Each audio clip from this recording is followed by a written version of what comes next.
I've lived in this house for 22 years.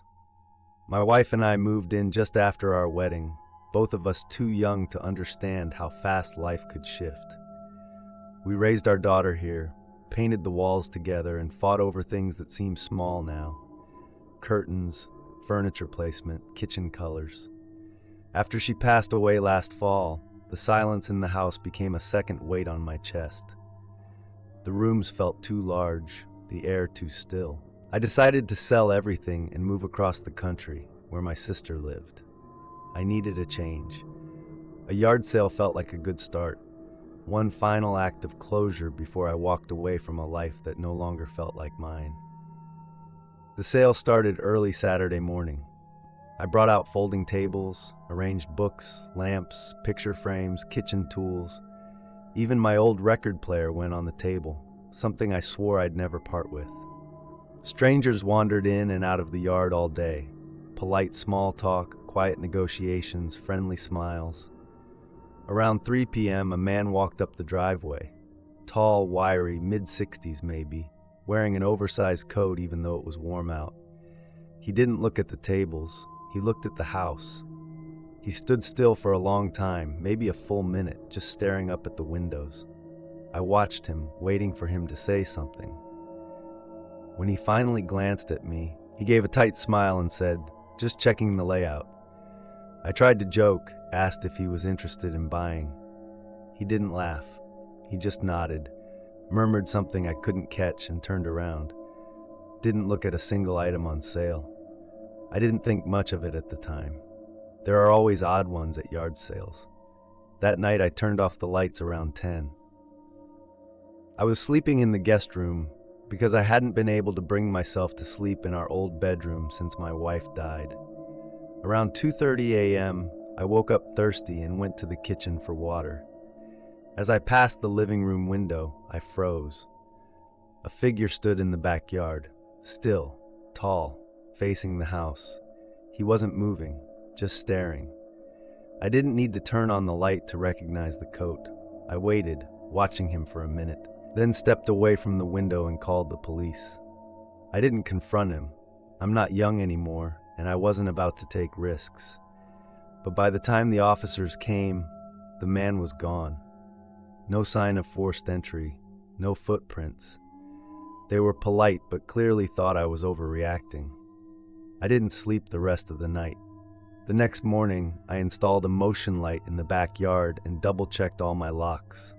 I told myself it was probably just a passerby. Maybe a neighbor who wandered too far, maybe nothing. But something about his stillness, his stare, stayed with me. I couldn't shake it. That evening, I went through some of the older documents the previous owner left behind in a locked cabinet in the garage. Deed papers, town maps, an old blueprint of the house. It all looked standard until I found a yellowed envelope with no name, just a date, 1972. Inside were copies of legal filings and letters between lawyers. The house had been part of a messy dispute after the original builder died. A family member, Henry L. Granger, had sued, claiming the land was promised to him. He lost. The house was sold off, and eventually it came to us. I didn't think much of it until I saw the signature on one of the documents. The handwriting matched the one from a name I'd seen on a recent online comment. Someone complaining that the house had been stolen by paperwork. The username was H.L. Granger. That night, I kept the porch light on. I checked the windows every hour. Nothing. But at 4:17 a.m., my phone buzzed. Motion detected in the backyard. I checked the camera feed. Same coat, same man. This time, he wasn't looking at the house. He was looking directly at the camera. I showed the footage to the police the next day. They said unless he stepped onto the property or threatened me directly, they couldn't do much. I tried asking if they could at least question him, maybe see if he had a history. But without proof of danger, they were limited. That night, I didn't sleep. Every creak in the house felt heavier. I started keeping a bat beside the bed.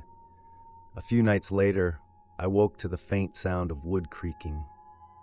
Not like the usual sounds, this one felt deliberate. I sat up, listening.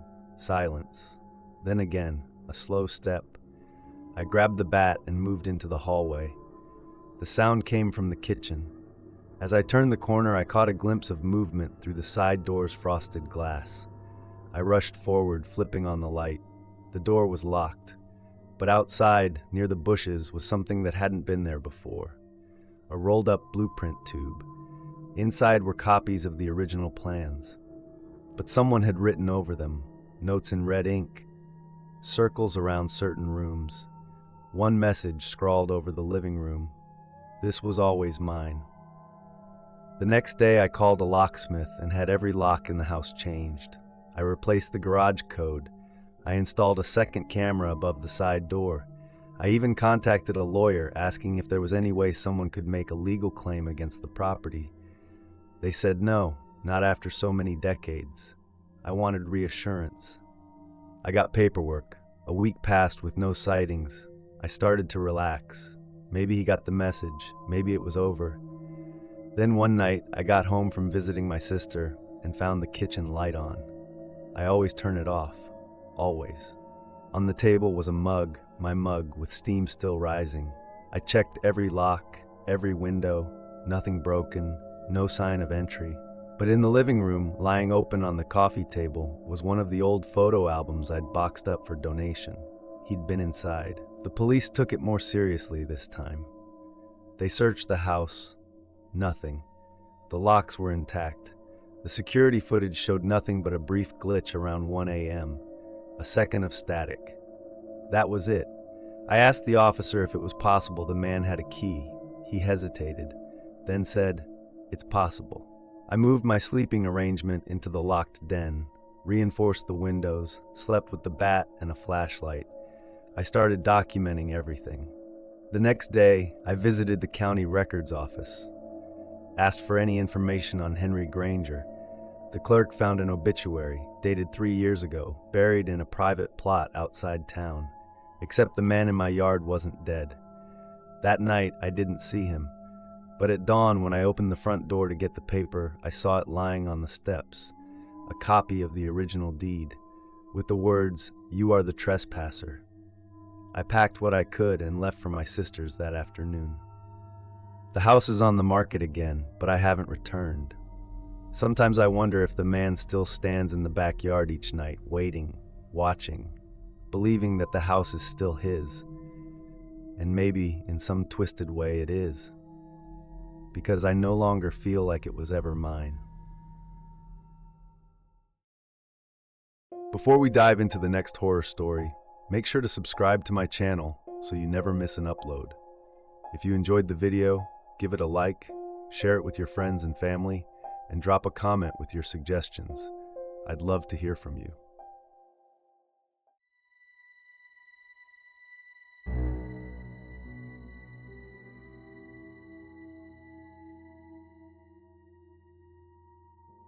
I've always enjoyed weekend yard sales. They give me a good excuse to clear out the clutter I've been too lazy to deal with, and every now and then, I meet someone interesting. This past Saturday started the same way. I'd spent most of Friday hauling old stuff from the garage to the driveway. My wife had labeled everything with stickers, and we even had a little cash box for change. People came and went all day. A few neighbors stopped by, some strangers haggled, and by early evening, most of the big items were gone. I was about to start packing up when a dark blue sedan pulled up to the curb. The car door opened slowly, and a man stepped out. He looked to be in his 50s, maybe older. He wore a gray windbreaker, jeans, and a baseball cap pulled low over his eyes. He didn't smile, but his voice was calm when he spoke. "Evening. Still open?" I nodded out of habit. I didn't see any harm in letting one last person browse. My wife had already gone inside to prepare dinner, so it was just me and the man. He moved slowly through the items, not touching much. Every few minutes, he'd ask about something random. "How long you lived here?" Or, "Used to be quieter around here, huh?" I answered politely, not thinking much of it at first. But something about the way he looked at the house, too long, too curious, put me a little on edge. He picked up a rusted wrench from a toolbox and turned it in his hand like it meant something to him. Then he set it down and walked closer to the garage, not saying anything for a while. I noticed he hadn't actually bought anything, but he didn't seem ready to leave either. He pointed toward the backyard and said, "You got a shed or anything back there?" Used to be one, I think. That was the moment my gut told me something wasn't right. I hadn't said anything about a shed. It was there, yes, but hidden behind a line of bushes. I tried to keep my tone light. "Yeah, there's one. We don't really use it, though." The man nodded, then turned his attention back to the driveway like he was done with the topic. But I saw him glance toward the side gate again. I stepped a little closer to the garage door, subtly blocking his line of sight. "Anything you're interested in?" I asked. He shrugged. "Maybe. Just looking." I didn't press it. The sun was almost gone now, casting everything in that dim orange light that makes shadows feel longer than they should. I glanced toward the house, thinking about calling it for the day. That's when he asked something that really threw me. "You got kids?" The question came out of nowhere. It didn't fit with the items on the table or anything we'd talked about. I hesitated a beat too long before answering. "No, just me and my wife." He nodded slowly. "Good. Lot quieter that way." Then he looked toward the side of the house again. I followed his gaze but didn't see anything. Still, I felt the weight of the moment settle on me. I decided I'd had enough. "We're actually closing up now," I said, trying to sound casual. "Appreciate you stopping by." He didn't argue, just gave me a small nod and turned to walk back to his car. I waited until he pulled away before heading inside. My wife asked me who he was and I just said, "Some guy, didn't buy anything." That night after dinner, I sat in the living room and checked the security camera feed from my phone. We'd installed a few basic ones a year ago after someone tried to steal packages from the porch. I flipped through the footage from earlier, watching the man arrive and wander through the sale. But then I noticed something odd. While the man talked to me, the camera at the far corner of the house, pointing toward the backyard, caught a second figure. It was blurry and only visible for a few seconds. A tall shape slipped past the side of the house, crouched low, moving toward the backyard shed. I felt a chill crawl up my spine. I rewound the footage, slowed it down. It was clear as day. Someone else had been there. I hadn't heard them. Neither had my wife, and whoever it was had vanished before I came back inside. I grabbed a flashlight and headed out back, ignoring my wife's protests. The night was quiet, too quiet. The shed door was closed, but the padlock was missing. It had been there that morning. I was sure of it. I opened the shed slowly. It was dark, but nothing looked obviously disturbed. Still, I didn't feel safe. I closed it again, this time securing it with a new lock from the garage. Back inside, I double-checked all the doors and windows. The next morning, I checked the footage again. Nothing new. I called the non-emergency police line to report suspicious activity. They sent a patrol car to drive by that evening but didn't find anything. I gave them the footage and a basic description of the man. They said they'd keep an eye out. But by the third night, I couldn't shake the feeling that someone had been inside the house. A kitchen cabinet door left open, a coaster out of place. Nothing big, but enough to make my skin crawl. My wife thought I was being paranoid. Maybe I was. A week later, I got home from work a bit early and decided to take a walk around the property. The sun was starting to dip, casting long shadows across the lawn. That's when I saw it, something shiny tucked behind the bushes near the shed. I reached down and picked it up, a small pocket knife. Not mine, not rusty, recently used. I didn't say anything to my wife. I didn't want to scare her, but I changed all the locks that weekend. Every few nights I still check the cameras. I haven't seen that man again, not yet. But sometimes, late at night, the motion sensor light in the backyard turns on, and when I check the footage, there's nothing there. Just stillness, just darkness. but I know someone came back, and next time, they might not leave so quietly.